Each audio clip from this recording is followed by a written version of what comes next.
Bonjour, cette vidéo correspond à une démonstration de la manipulation des résultats qu'on a pu obtenir à partir des données Flickr en utilisant l'algorithme de clustering MinShift. Donc là, dans la légende, on a trois checkbox principaux. Le premier checkbox permet d'activer les pouch pins, dont on verra l'utilité plus tard. Le deuxième checkbox permet d'activer la couche centre d'intérêt. Donc, ces centres d'intérêt sont représentés par des cercles bleus dont la graduation de la couleur est relative à l'intérêt qu'ils portent. Ça veut dire le nombre de photos liées.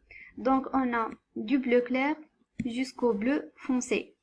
Et donc, par exemple, pour cette couleur-là, elle représente les centres d'intérêt qui ont un nombre de photos entre 719 et 991 photos.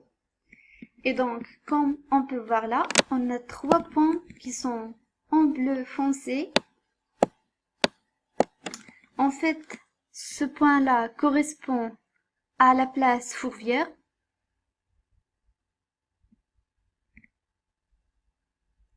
Avec 1108 photos. Ce point-là correspond à la cathédrale Saint-Jean avec 1080 photos. Et on peut faire pareil pour les autres centres d'intérêt. Voilà. Etc. Et donc, pour le troisième checkbox, il permet d'activer la couche point qui correspond à l'ensemble des points avec des couleurs différentes. La couleur permet en fait d'identifier le classeur d'appartenance. Par exemple ici, les triangles en vert clair représentent les photos qui ont été prises dans le centre d'intérêt numéro 24 qui est le quai Saint-Antoine. Donc on peut voir ça sur la map. On va zoomer. Voilà. Et voilà, donc c'est cet ensemble de points-là qui correspondent au cluster 24 et qui ont été pris sur le quai Saint-Antoine. On peut voir plus de détails en cliquant sur les différents points. Donc voilà.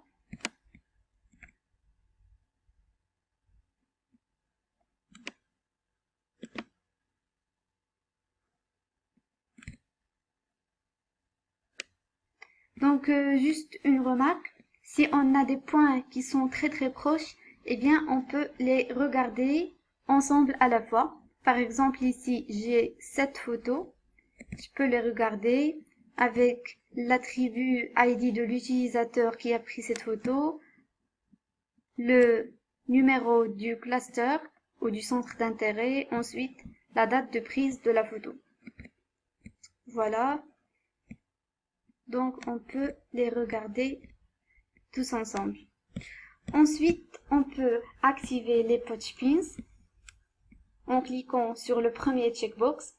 Donc le rôle des pouch pins est de réunir les points qui sont très proches. Voilà.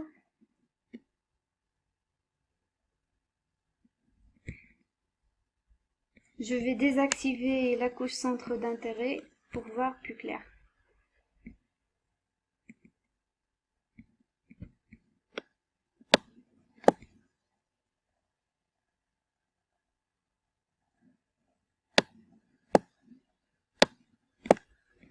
Voilà, donc on attend un peu le temps que ça se charge.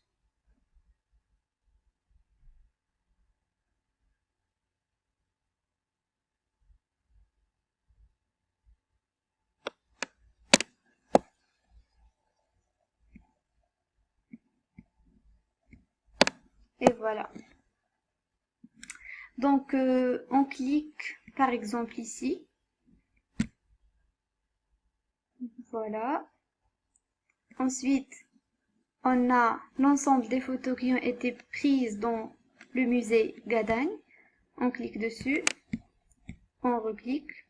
Et voilà, on a l'ensemble des points qui ont été prises dans ce lieu-là. On peut également regarder les photos ainsi que l'ensemble des attributs. Voilà. Et puis, je peux faire un retour pour regagner la map initiale en cliquant sur le bouton Refresh. Et voilà. Donc là, juste une remarque. Vu la difficulté de chercher des points sur la map, on a proposé une base de recherche, une barre de recherche permettant de trouver un lieu. Par exemple, on tape INSA. Et voilà, j'ai INSA de Lyon. Et là, j'ai l'ensemble des photos qui ont été prises dans ce lieu-là. Je peux regarder l'ensemble des photos.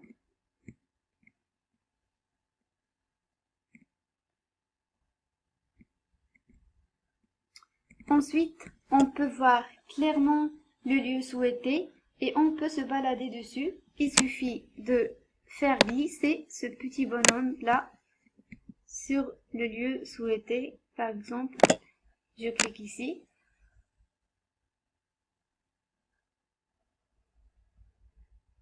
Et là, j'ai bien une image correspondant à l'avenue Jean Capelle. Je vais me balader sur l'image.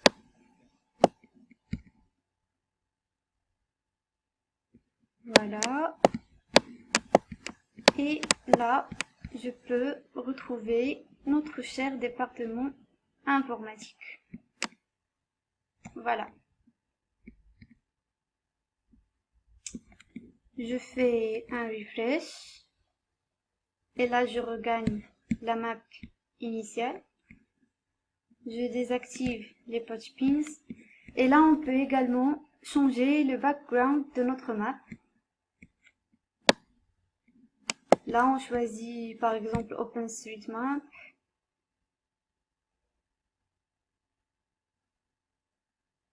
Voilà. Ça permet en fait de voir plus clairement les labels des endroits.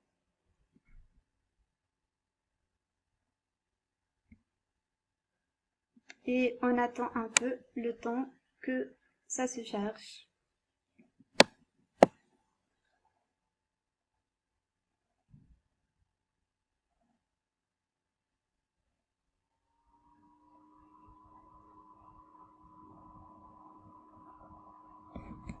Attendre. Et voilà. Donc là, je vais laisser juste les centres d'intérêt. Je vais zoomer. Et là, on peut voir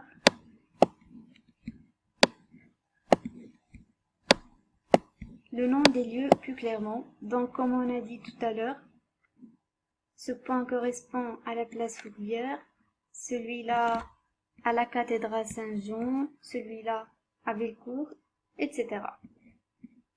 Ensuite, on peut taper une requête, par exemple sur la couche Centers, on fait un clic pour ajouter une condition. Par exemple, on dit qu'on veut juste les centres d'intérêt dont le nombre de photos est plus que 991, voilà. Et puis je fais data query. Et là, j'ai exactement ces trois points-là. Ces trois points-là. Dont le nombre de photos excède 991. Ensuite, je peux faire pareil pour la couche point. Je fais add condition. Je fais, par exemple, je veux juste les points qui appartiennent au cluster 0. Et je clique sur Data Query. Et là, j'ai l'ensemble des points qui appartiennent au cluster 0. Ensuite, on peut faire pareil ici. On peut chercher non seulement par adresse, mais aussi par attribut. Je fais par exemple cluster 0 et là j'ai l'ensemble des points qui ont comme attribut cluster égale à cluster 0. Là, je fais un refresh pour regagner la map initiale.